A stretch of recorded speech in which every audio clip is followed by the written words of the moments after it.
C'est-à-dire de trouver des enfants à des gens qui en ont envie. Nous devons dire non. Alors nous, parents adoptants, avec nos enfants adoptés, nous avons cette expérience. Nous savons ce que c'est pour un enfant que de ne pas être l'enfant biologique de ses parents. Et croyez-moi, ça n'est pas simple. Ça ne va pas de soi. Ça ne va pas de soi de n'être pas du sang de ses parents, de ne pas leur ressembler, de ne pas connaître son code génétique, de ne pas savoir à qui on ressemble. Un enfant adopté, comme le sont les miens, nous on est à l'aise pour en parler avec eux, pour leur dire tout ce qu'on sait de leurs origines. Mais quand l'enfant est issu d'un bricolage procréatif, voire même d'une tractation financière, ou d'un abandon dans une éprouvette, quelle liberté aura-t-il de poser la question à ses parents, d'où je viens, qui est mon père, qui est ma mère? Quand ce sont les propres parents qui sont les instigateurs de cette blessure, l'enfant est muselé, sa blessure, sa souffrance est niée, et ça c'est grave. L'adoption doit rester cette institution au service de l'enfance. Pour beaucoup en France, quand on pense adoption, on pense des gens qui ne peuvent pas avoir d'enfants, c'est triste, les pauvres, ils ont tellement d'amour à donner. Oui, c'est triste, oui, c'est douloureux, je le sais bien, croyez-moi, j'ai beaucoup pleuré quand j'ai su que je ne pourrais pas avoir d'enfants. Quand j'ai compris que je ne pourrais pas remplir le livret de famille que m'a donné monsieur le maire le jour de mon mariage civil. Parce que je vous rappelle qu'il ne m'a pas donné un livret de mariage, il m'a donné un livret de famille. Bien sûr que j'ai beaucoup pleuré, mais quand même, moi, j'avais pas 4 ans, j'étais pas au milieu de 70 bébés dans un orphelinat, hein, où les lits étaient collés les uns aux autres, tellement les enfants étaient nombreux. Ça, c'est ce qu'a vécu Louis, mon petit 6e. J'étais pas dans un orphelinat au Vietnam, à 3 bébés par lit. Ça, c'est Benoît, mon fils aîné. Je venais pas d'un pays en guerre, comme ma fille du Liban.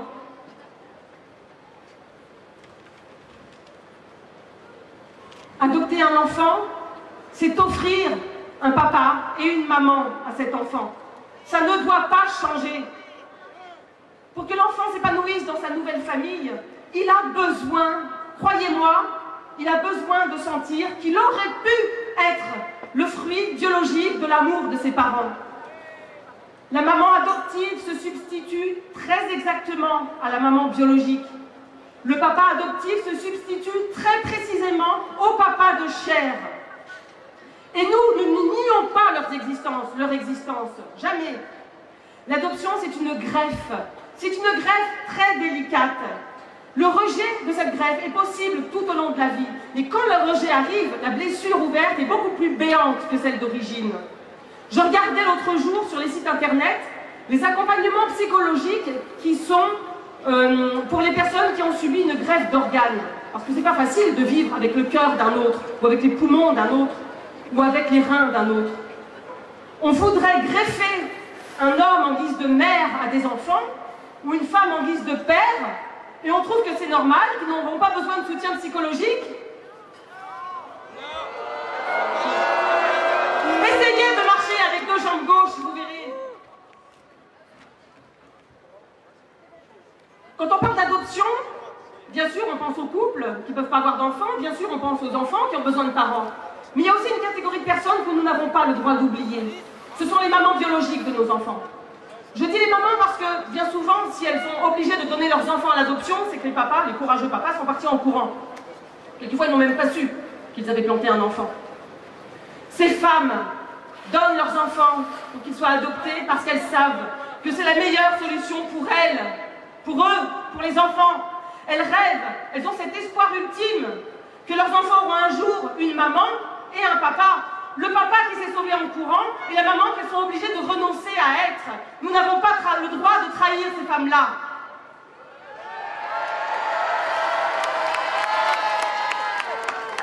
Lorsque nous avons démarré nos démarches pour adopter, le psychiatre qui était chargé de nous évaluer nous a prévenu que les enfants adoptés jouent souvent à mimer l'accouchement. Ça n'a pas raté, c'est arrivé à chaque fois chez moi. La dernière fois, c'était il y a seulement quelques mois. Ma petite fille de 3 ans mettait sa tête sous mon sweat, celui-là justement, en disant « je suis dans ton ventre ». Et elle sort la tête de sweat en disant « ça y est, je suis née ». C'est pas un jeu innocent ça. elle joue vraiment à l'accouchement, elle joue à naître de mon ventre. Parce que pour elle, c'est douloureux de savoir qu'elle n'était pas dans mon ventre. Vous imaginez une petite fille ou un petit garçon jouer à l'accouchement avec l'un de ses deux papas? On m'a dit un jour, ça c'est de la psychologie de comptoir. On m'a dit aussi, ça c'est la psychanalyse à papa. Hein, le freudisme s'est dépassé, c'est de la psychanalyse à papa. Regardez donc un petit peu, l'après-midi, à la télévision, le nombre d'émissions qui essayent de décortiquer les situations de famille tordues et les problèmes psychologiques que ça implique. Vous verrez si c'est de la psychanalyse à papa.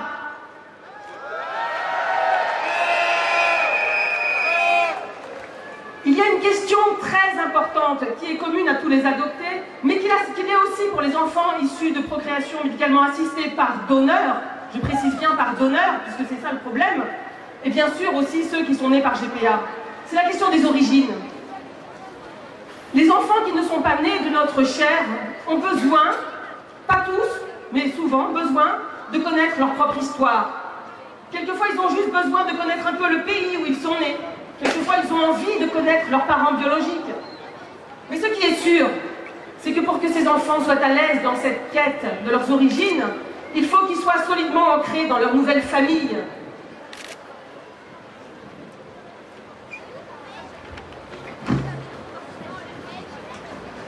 Les filiations qui ne sont pas crédibles, comme celles par des couples de même sexe. Quelle possibilité les enfants auront de vouloir chercher l'origine de leur naissance, de leur conception, s'ils savent que le sperme qui leur a donné la vie a été vendu sur Internet, que leur ovocyte a été acheté à une pauvre femme en Inde? Un enfant adopté par deux femmes est doublement privé de père. Il est privé de son père biologique et il est privé de père adoptif, de père dans sa vie. Un enfant adopté par deux hommes est doublement privé de mère, privé de sa mère biologique et privé de mère dans sa vie, de mère adoptive. Pour tous ces enfants-là, c'est la double peine. Alors je vous ai fait un petit florilège de l'argumentaire qu'on nous sert généralement pour justifier cette adoption pour tous. Au passage, je voudrais quand même vous dire une réflexion de mes enfants quand ils ont entendu parler au début de ce projet de loi. Mon fils m'a dit, maman, tu te rends compte, en refusant la procréation médicalement assistée et la GPA, mais en accordant l'adoption, ils montrent qu'ils se font plus de soucis pour des enfants qui ne sont pas encore nés que pour les enfants orphelins qui sont déjà nés. C'est scandaleux, ça. Alors on nous dit, oui, bon, mais il y a déjà des célibataires qui adoptent. Oui, c'est vrai, mais c'est pas formidable, figurez-vous. Il faut remettre les choses dans leur contexte. On a accordé en France l'adoption à des personnes célibataires après la guerre parce qu'il y avait beaucoup d'orphelins et aussi beaucoup de veuves. Aujourd'hui, on n'en est pas là du tout.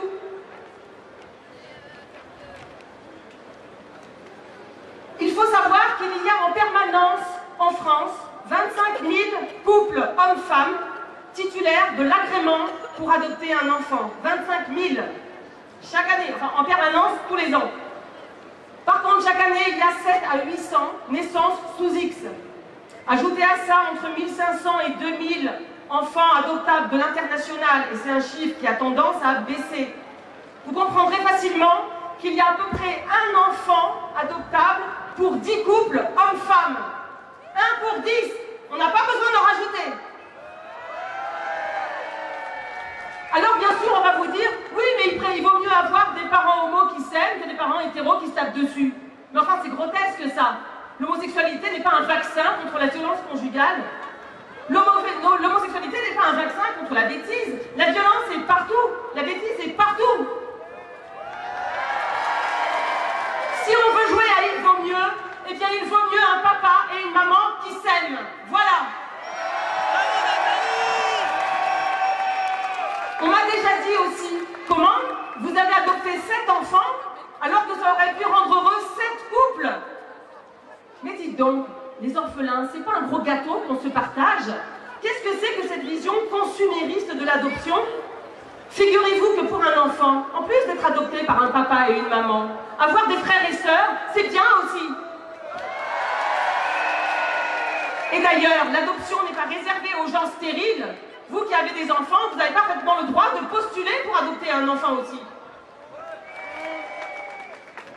Bien sûr, homme ou femme, c'est pareil, l'essentiel c'est d'avoir 2 parents. Merci pour les familles monoparentales au passage. On nous dit qu'il y a plusieurs modèles de modèles familiaux aujourd'hui, des modèles, comme si on choisissait quel modèle on allait choisir. Le modèle de la famille monoparentale. Si les enfants des couples homosexuels sont en danger, alors tous les enfants des familles monoparentales sont en danger. Faut-il les interdire?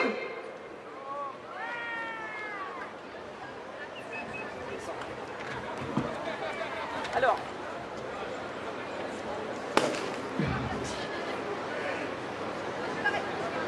tout le monde s'accorde à dire, à déplorer que notre société est de plus en plus égoïste, individualiste, matérialiste, consumériste.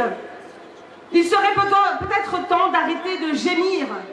Nous sommes ici précisément parce que nous ne sommes pas égoïstes. Nous ne défilons pas pour réclamer des choses pour nous-mêmes, mais nous sommes là pour les générations à venir.